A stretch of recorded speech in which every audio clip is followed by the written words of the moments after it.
for our Parent Partnership Program. We're thrilled to have you here for the kickoff session in our series of parenting webinars. With more than 30 years in business, Cadence Education has established itself as one of the premier early childhood educators in the United States. We're proud to serve over 30,000 families across the country, operating more than 300 private preschools and elementary schools that prepare students to thrive in their school-age years and beyond. At Cadence Education, our promise is to provide parents with peace of mind by giving children an exceptional education every fun-filled day in a place as nurturing as home. We're committed to fostering strong relationships with our families and providing meaningful communication to support your child's development. That's why we're excited to offer this new family resource, the Cadence Parent Partnership Program. Our webinars are designed to help you navigate common parenting challenges while supporting your child's growth and development. We're so pleased that you've chosen to spend this time with us today as we discuss a topic that many parents face: starting school, increasing your child's confidence and comfort. Starting school and managing life changes is something that all young children will experience. Whether you're a new parent or a seasoned one, understanding barriers to developing confidence for managing change and having some tips to rely on can make this experience more manageable and positive for you and your child. We're so glad you're here with us, and we're looking forward to sharing insights and strategies during this session. I'm Maggie Walsh, the VP of Education at Cadence Education, and I bring over 25 years of experience as a classroom teacher and provider of teacher and leader professional development. With me today is my colleague, Shelley King, who's our Senior Director of Classroom Experience. Shelley has over 35 years running schools, supporting educators, directors, and families in their efforts to provide excellent care for children. Thank you, Maggie, and thank you to all of us who have joined us. We know how busy you are, and so we're just so honored and feel grateful that you're here today investing to spend the next few minutes with us as we share some best practices that will help you support your child as they experience big milestones like going to school or maybe a new classroom.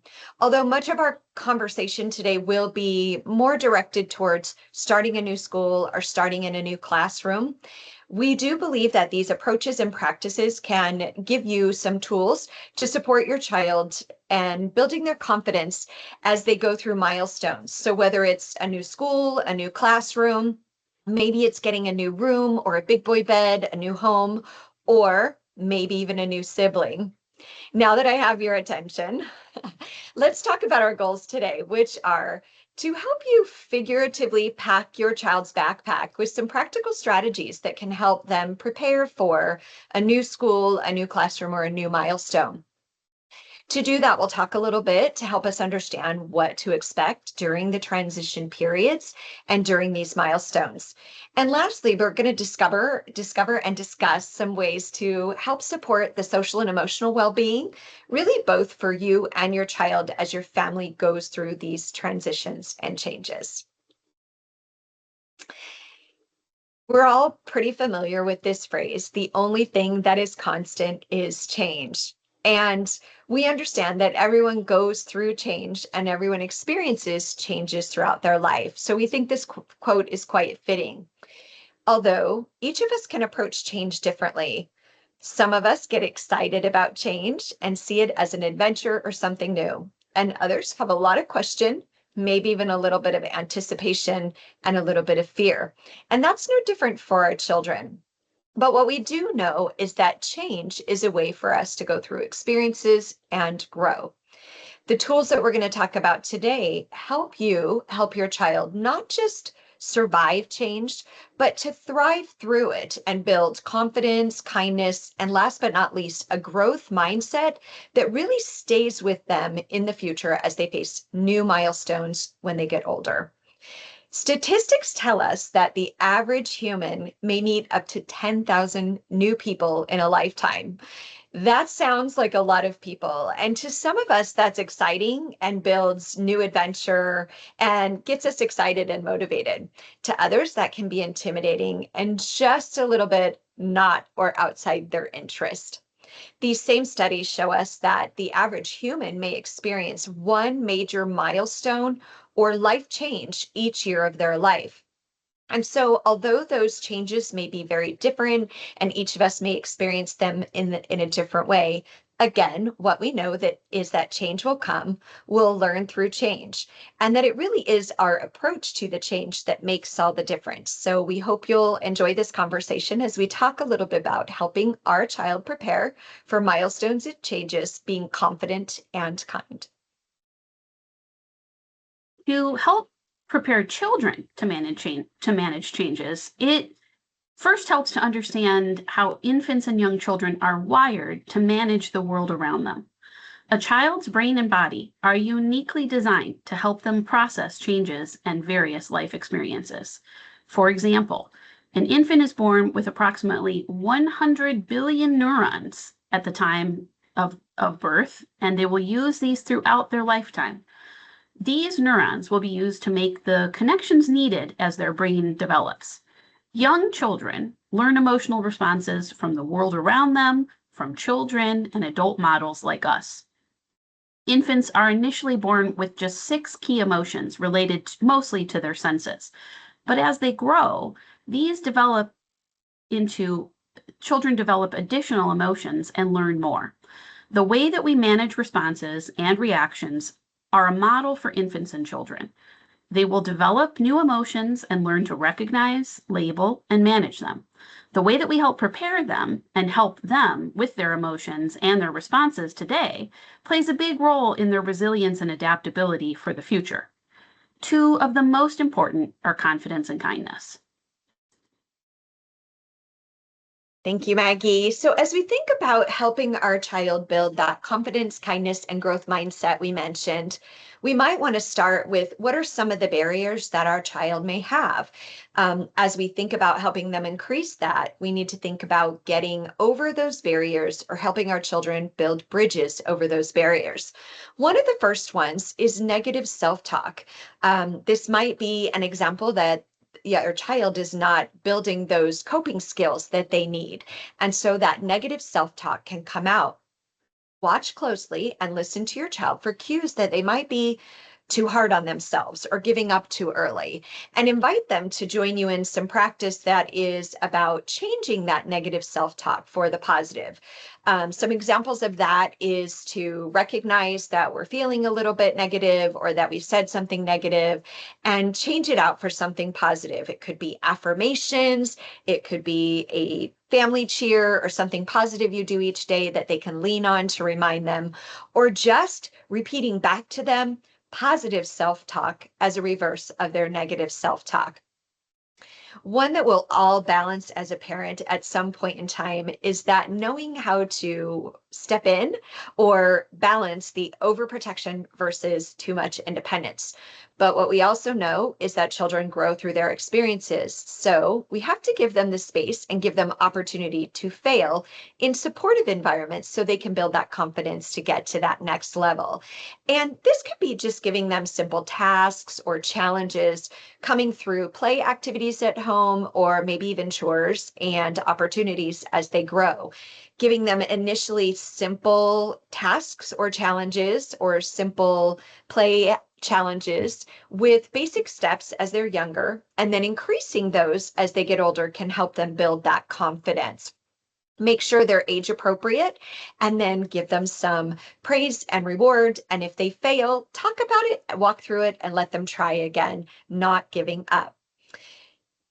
Another one that we all struggle with is just not understanding expectations. All of us have confidence and thrive more when we know what to expect, and children are not any different.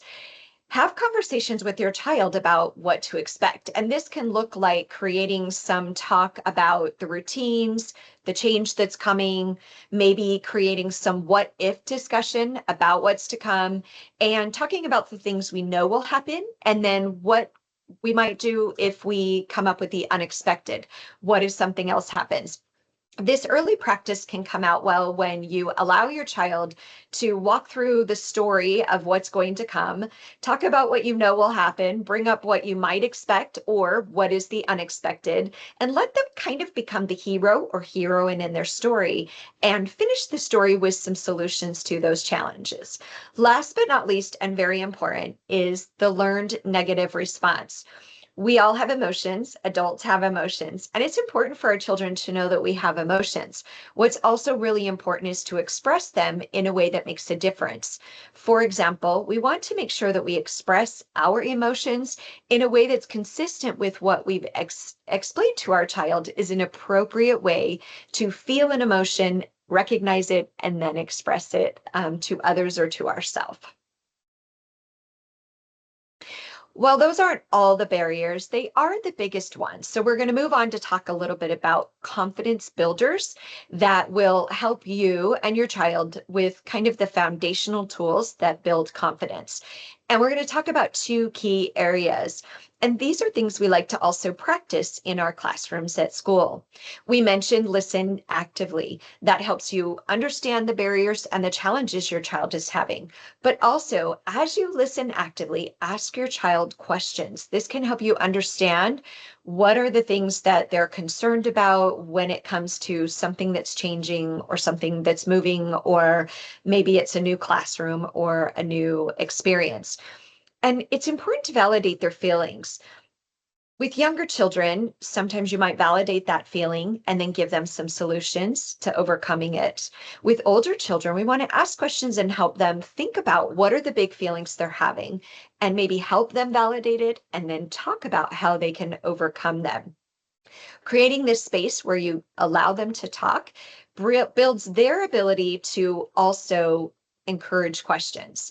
So something you can also do is encourage your child to face something that they're concerned about, a change, a milestone, by asking a lot of questions and with curiosity that comes from a positive space. Next, once we've helped them identify their emotions that they're having towards a change or towards a situation, we can start to think about building through that foundational tool the confidence and coping skills that will help them overcome them. We never want to stifle them. We want them to be able to recognize them and work through them. Oftentimes, we do this in classrooms in schools through transition activities. Some children love transition and enjoy new experiences every part of the day.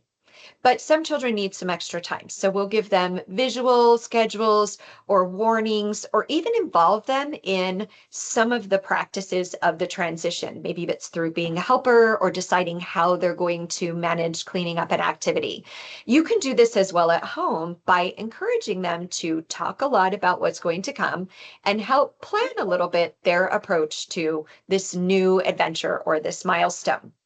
In our classrooms, we often use emotions toolkits and tools that help children validate emotions and work through them.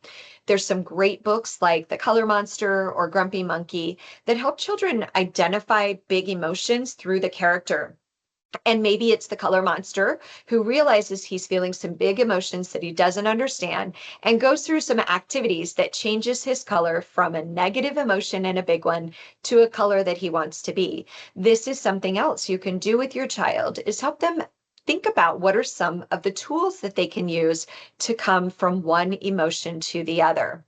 And then, of course, the other great foundation is building routines that create predictability. Predictability does give your child this extra confidence that they understand what's happening, they're aware of it, they've been part of the planning process, and they can understand what to expect. So think about building routines with your family that are predictable. And we'll talk a little bit about how we can bridge that later.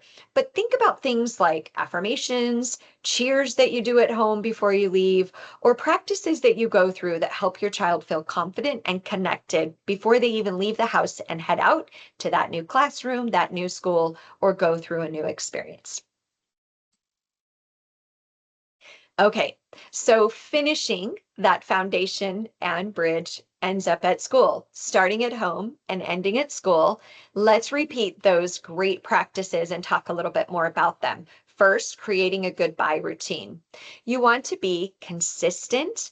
Allow your child to be a part of the decision making. Maybe it's that they want to decide if they're going to pack or hang up their backpack when they get there and their jacket, or are they going to go find that familiar toy and friend while you hang up the backpack. Use some consistent phrases and practices. When you give a hug, remind them that you'll be back after nap time or snack time. Remind them what you're going to do. And one thing you will want to avoid is sneaking out. Be consistent about that goodbye routine and then don't sneak out, but leave with confidence. That helps your child with their confidence. And if you're not feeling all that confidence as you leave, make sure that the school classroom teacher or leader knows that you might need a little reminder through Canvu or through an email or a touch that everything is going fine.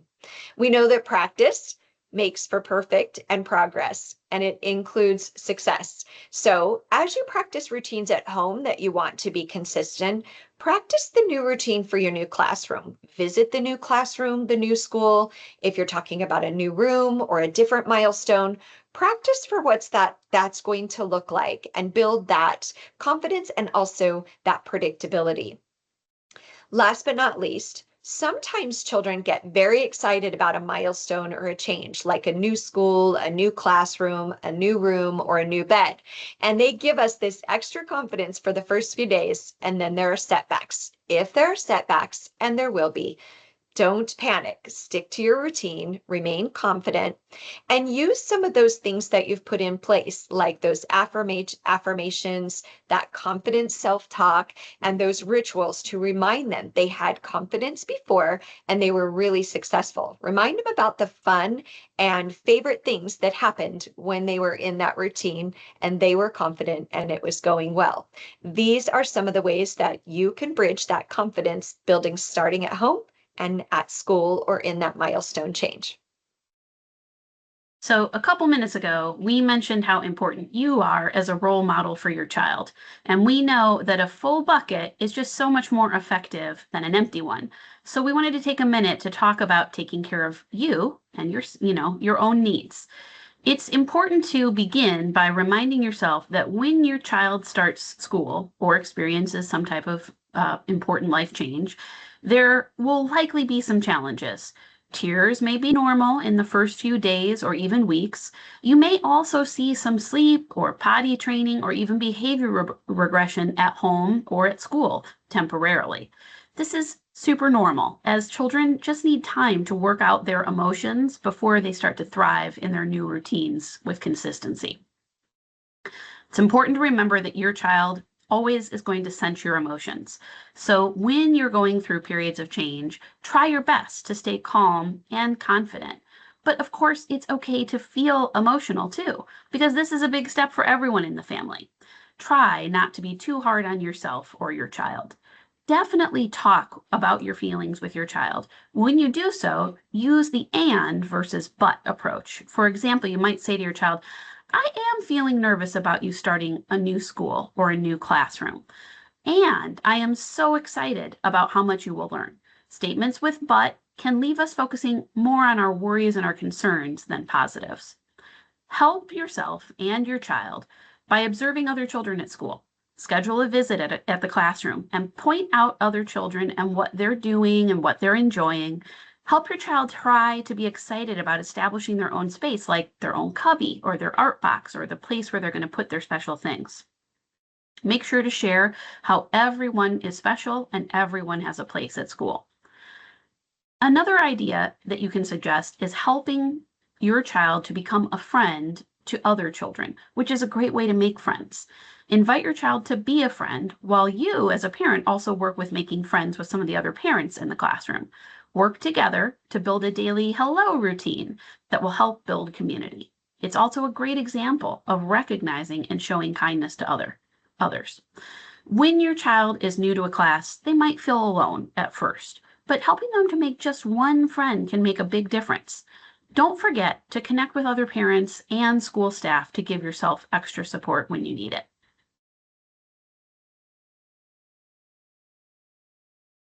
As Maggie mentioned, connection is so important. And at Cadence Education, we're very proud of our kind child culture and our kind child community. We realize that all of us are going to experience challenges and change, and that we are the community that can help us grow and progress through that change. Consider how your child's community helps them grow and work to find ways to connect with that community. That might include things like volunteering, using our apps for communication, taking time at the beginning and end of the day to connect with the teacher. That focus on building strong trust and relationships with the school leaders and teachers as your child develops relationships as well with their friends can build that extra confidence you need in your community. Even if the classroom changes, they're part of the community and it might feel more familiar. Believe it or not, your family and friends can be involved to help you build your child's confidence. If they're going through a milestone and they're going to be starting a new school or a new classroom or maybe moving on to a big boy bed, talk to your family, friends, neighbors about your feelings and your child's feelings as they approach this change. They can share their stories. A grandparent, aunt, or uncle talking about how exciting it was for them to go to school for the first time might be just enough to build your child's enthusiasm and confidence about that experience. We talked a lot about reading books and using stories and books and songs that have messages that your child can connect with at bedtime or while you're driving or talking can help. Anything that connects your child with some creativity and open conversation is a great idea. And of course, as Maggie said, consider yourself there. Take deep breaths, go for long walks, have conversations, open up some coloring, and just talk. And these are all things that help you as you dive into your child's community of kindness to find ways to connect. We mentioned books and stories, and these are just a few examples that you can check out or add to your family library or you might see on a shelf at the school and can borrow. First, in the story Coffee Bean for kids, children learn that sometimes things are going to change and they're going to feel weird and odd and different, but you can actually make some good experiences out of challenges and change. In the book, It's All Right, It's Okay, a child can learn that it is okay to be sad, to feel emotion, to feel fear or loneliness, but they also can learn through the help of others and the character that when you think things are hard, it's going to be okay. In The Little Black Cloud, the story and the character helps children understand that they can share their emotions with others and others will help them. And in that, they also learn to feel empathy for a character or others who are going through some big emotions. Last but not least, one of our favorites is Kindness is My Superpower. In this book, children have the learning option to know that they have power to feel kind and power to be kind, not just to others, but also to themselves in their experiences. I want to briefly recap just a few of the takeaways that we've shared so far in today's webinar.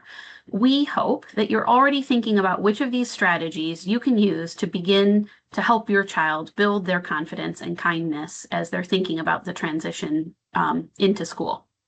First, make sure to support your child by working on balancing the tendency to be overprotective and the need to provide opportunity for growth and experiencing change. Make sure to help establish clear understanding of expectations for change and monitor your child, especially if they have a tendency to do too much negative self-talk. Do what Shelley said before, which is reinforce that by providing a lot of positive self-talk and narration. Developing active listening skills and encouraging regular communication really helps children to build out their expectations and express their emotions. Routines. Make sure to establish some if you haven't already yet. And even if you have, make sure you keep practicing them because it takes time for everybody to feel comfortable with change. And don't forget yourself and your own journey through all of this big change. Keep in mind that we'll be sharing a follow-up handout with some ideas that we've shared and the resources that we've noted, along with a recording of the webinar today in a follow-up email that we'll be sending out to you next week. We really encourage collaboration between parents and educators at our schools in order to create supportive environments for children. If you've been listening to what we've been suggesting and you just feel like you've tried these strategies and they're not working for you or your child, please reach out to your school director or your child's teacher in order to create a special plan that meets your child's needs. Our school directors have supported so many families over the years, and they're always hungry to provide additional support and resources to you. Just reach out. We wanted to spend a few minutes going through some questions that were submitted via for our Q&A. First, we just want to acknowledge that there were so many, hundreds of questions actually, that were submitted on a range of topics related to the topic of change and transition. Unfortunately, far more than we have time to answer in today's webinar. However, we are going to be putting together an FAQ in which we will answer all the questions related to today's topic, and we'll be sending that out to you along with the other resources I already mentioned. For now, we've selected a few that represent some of the most common questions submitted by our families to today's session. Let me share my thoughts on this first question. This one comes from a family who is wondering, is there a time that is too late to start school or childcare that makes the transition harder? Is it better to start as young as possible? What I'd say is so great that you're thinking about this. And the thing I'd have you keep in mind is that children's brains are at their most plastic when they're young. So by the time they're already 5 years old, their brain has already grown to 90% of its adult size.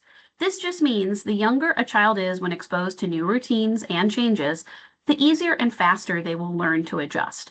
Starting school or care at a younger age is usually a good idea. That said, every family knows their child best, and each family's circumstances are unique. Shelley, this next one is for you. This family is wondering, how can parents help transition from one room to a new room or teacher? Yeah, and we mentioned we recognize that transitions are big for all of us. Some of our schools will have transition activities that you can participate in. They will send letters from the classroom that your child is moving to, or opportunities for you to visit a new school or a new classroom through open houses, curriculum activities, and step-up days. Take advantage of all of these, but also if you want to take it another step further, take a minute before you pick up your child one day and ask to pop in and visit the teacher or the educator in the classroom your child's going to be moving into or going to. Let them know that you are wanting to be proactive and help your child prepare. Have some conversations about what to expect, what's different about that classroom, and then set up a plan where you and your child may visit at different times as you pick up and drop off for the next few weeks or few days before the transition happens.